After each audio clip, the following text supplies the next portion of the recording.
तुम्ही पाहत आहात MCN न्यूज मराठी। अकोला शहराच्या गीतानगर परिसरात एका 13 वर्षीय शाळकरी मुलीने आत्महत्या केल्याची धक्कादायक घटना समोर आली आहे।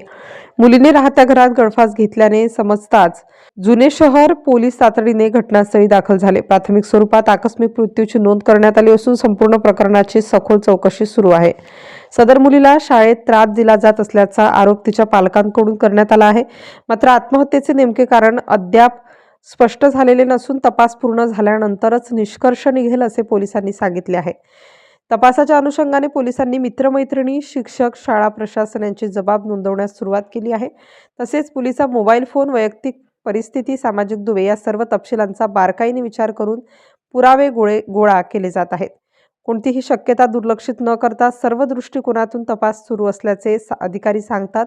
दरम्यान ही घटना संवेदनशील असल्याने नागरिकांनी अफवा पसरवू नयेत, अधिकृत माहिती सोबत राहावे आणि संयम पाळावा असे आवाहन पोलिसांनी केले आहे। तज्ज्ञांच्या मते किशोरवयीन मुलांच्या मानसिक व भावनिक सुरक्षिततेकडे समाज, पालक व शाळांनी समान जबाबदारीचे लक्ष देणे आवश्यक असल्याचे मत व्यक्त करण्यात आले आहे। MCN न्यूज मराठीकरिता जुनेद मोहम्मद, अकोला। काल 5 डिसेंबर रोजी एका शाळकरी विद्यार्थिनीने आत्महत्या केल्याची घटना घडलेली आहे। त्या अनुषंगाने आम्ही तात्काळ घटनास्थळी जाऊन ED दाखल केलेली आहे। त्याच अनुषंगाने आज संबंधित शाळकरी मुलीचे पालक यांनी पोस्टला तक्रार दिली।